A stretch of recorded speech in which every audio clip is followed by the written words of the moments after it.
Hello students, welcome to BrainZ. Today we got a doubt regarding what Aufbau principle is.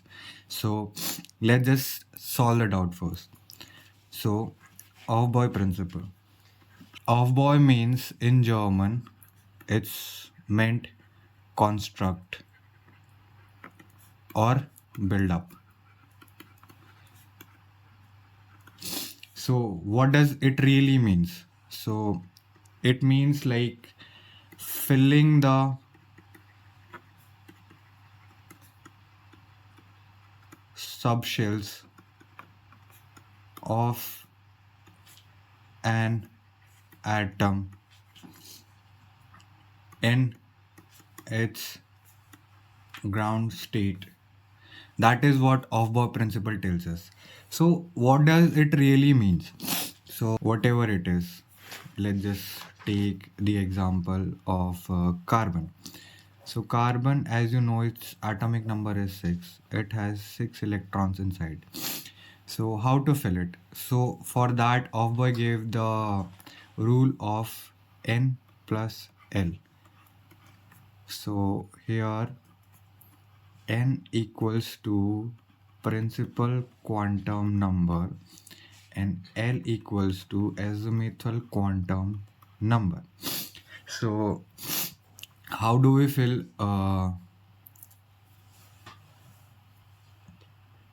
सो हम कैसे fill करेंगे अब इसे like हमें पता है कि 6 इलेक्ट्रॉन है, फिल कैसे करना है उसका भी तो कोई रीज़न होना चाहिए ना कि कैसे फिल होगा वो। सो उसके लिए क्या है कि यहाँ पे एक इमेज दी गई है। सो उसमें लिखा होगा 1s 2s 2p 3s, कुछ समझ नहीं पड़ रहा है कि क्या इमेज है क्या नहीं है। कंफ्यूज हो जाते हैं बेसिकली बच्चे बहुत बार इस इमेज को देख के ऑफ बॉ प्रिंसिपल है क्या।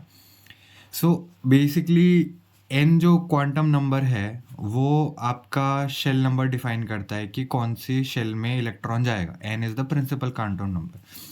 एल जो ऊपर दिख रहा है आपको, ये एल जो ऊपर आपको दिख रहा है ये आपका एजिमुथल क्वांटम नंबर है। एजिमुथल क्वांटम नंबर आपकी शेप डिफाइन करता है। अगर एल 0 है मतलब एस शेप्ड ऑर्बिटल में जाएगा जो कि सर्कुलर इन फैशन होती है। वैसे ही एल अगर 1 है तो पी शेप्ड ऑर्बिटल में जाएगा, एल इज इक्वल टू 2 है तो डी शेप्ड ऑर्बिटल में जाएगा और एल इज इक्वल टू 3 है तो एफ शेप्ड ऑर्बिटल में जाएगा। सो ऑबॉय प्रिंसिपल काम करता है इसी बेस पे कि n प्लस 1 का सम और उसका सम जो आएगा उसके बेस पे चलेगा ऑफ बॉय प्रिंसिपल। सो देखते हैं, आइए क्या होता है कि ऑफ बॉय प्रिंसिपल को हम ऐसे लिख सकते हैं is directly proportional to energy is directly proportional to n plus L rule। ठीक है, ये बात हमेशा याद रखिएगा। इसको एक्सप्लेन करते हैं जैसे कि मान लीजिए आपके पास n इक्वल्स टू 1 है और L इक्वल्स टू 0 है। सो इन दोनों का समेशन आएगा आपके पास 1।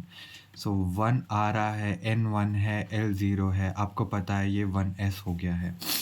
सो ऐसे ही n इज इक्वल टू आपके पास 1 है और L इक्वल्स टू आपके पास 1 है। सो आपका n1 है, प्रिंसिपल क्वांटम नंबर S1 है। सो ये अपने टोटल समेशन हो गया 2। सो ये 2s में जाएगा और 2s में भी दो चीज़ें होती है, 2s एंड 2p। सो यहाँ पे आपको दो ऑर्बिटल्स मिलेंगे। आपको होन्स रूल के थ्रू पता ही होगा कि ऑर्बिटल्स में कैसे फिल करते हैं। सो लेट्स जस्ट से कि ये आपका 1s है और ये आपका 2p है। बीच वाला मैं 2s नहीं लिखा हूँ अभी। सो इसमें इलेक्ट्रॉन्स फिल होंगे कि पहले एक इलेक्ट्रॉन फिल होगा फिर दूसरा इलेक्ट्रॉन अपोजिट में फिल होगा। ये स्पिन क्वांटम नंबर से आपको पता होगा। सेम 2p में भी कभी आपको इलेक्ट्रॉन फिल करने होंगे तो एक इलेक्ट्रॉन पहले, दूसरा पहले, तीसरा पहले, ऐसे 2p में फर्स्ट 3 इलेक्ट्रॉन्स फिल होंगे, then the second electrons are going to be filled. So ऐसे फिल होंगे इलेक्ट्रॉन्स। सो अब एग्जाम्पल्स लेते हैं कि हम हुंस रूल काम कैसे करेगा।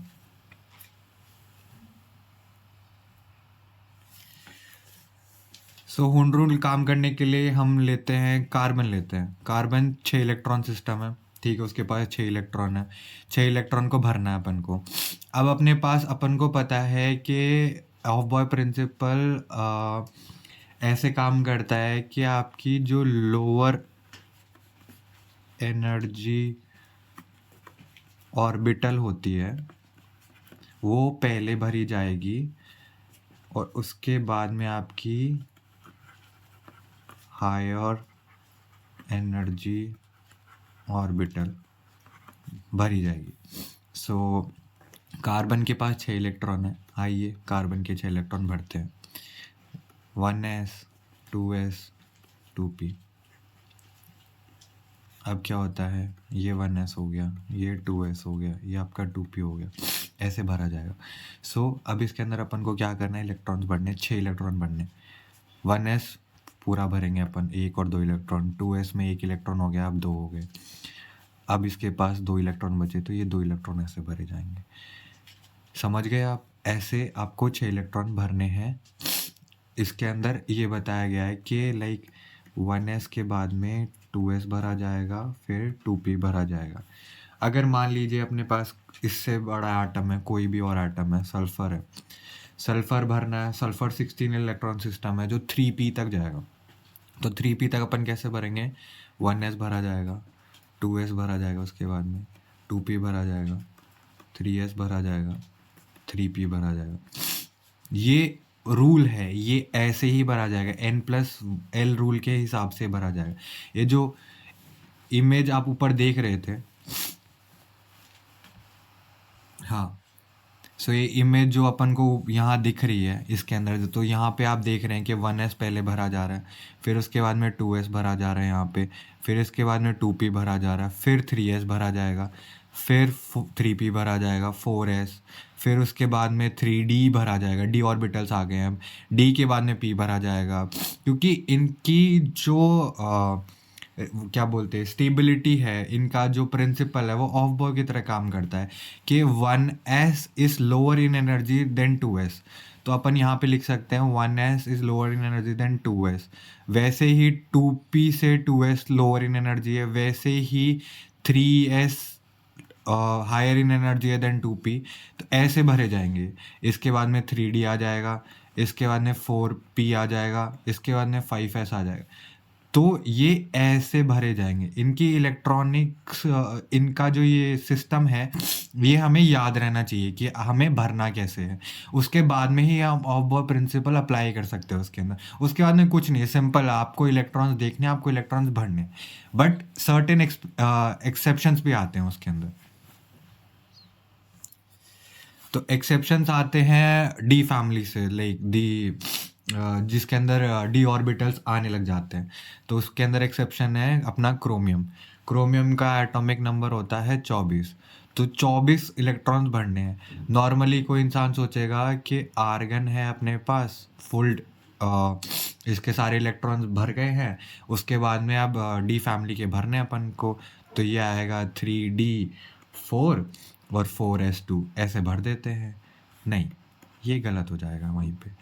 क्रोमियम क्या है, क्रोमियम में आर्गन के सारे भर गए, 3d5 आता है, 4s1 आता है, ये एक्सेप्शन है।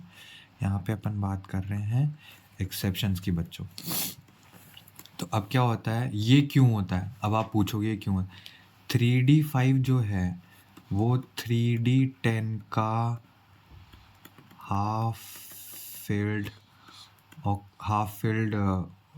ऑर्बिटल है। हाफ फिल्ड ऑर्बिटल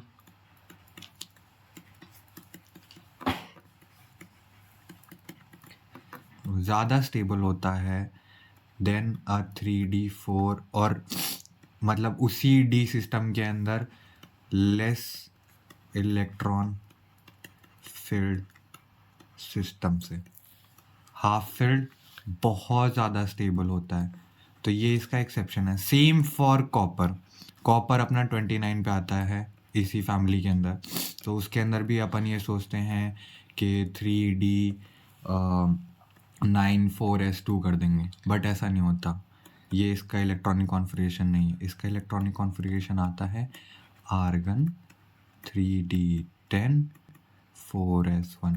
अब यहाँ पे हाफ फिल्ड नहीं है, यहाँ पे है fully filled. So half filled and fully filled d orbitals are much more stable than the electronic system we have. मतलब अगर अपन कंपेयर करें,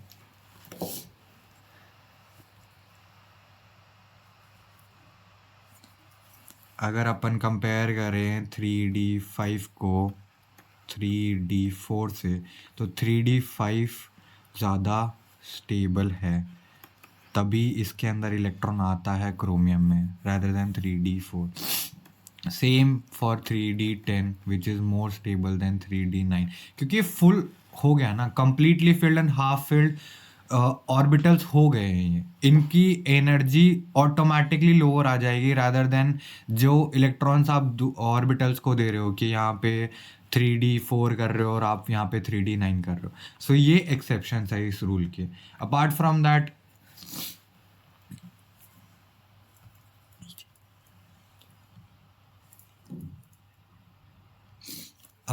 दैट आपको तो समझ में आ ही गया होगा कि अब कैसे फिल करना है. अब मान लो नाइट्रोजन फिल करना है, नाइट्रोजन अपना 7 इलेक्ट्रॉन रखता है, तो अपन आप सीधा सीधा कर देंगे 1s2 2s2 2p3, कोई भी ले लो. अब आप कुछ भी उठा सकते हो. अब आपके अंदर खुद ही कॉन्फिडेंस आ गया होगा कि कैसे भरना है. 1s से जाना है 2s, 2s से 2p, 2p से 3s, 3s से 3p, 3p से 4s.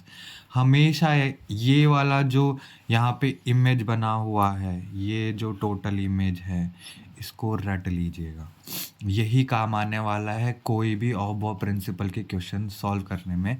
और एक्सेप्शंस को याद कर लीजिए क्योंकि वो वैसे ही काम करते हैं. Chemistry is all about exceptions. Thank you for watching this doubt video on Aufbau principle. Hope you understood कि Aufbau principle होता क्या है, कैसे काम करता है, आप उसे अप्लाई कैसे करेंगे. And thank you for asking this question to bring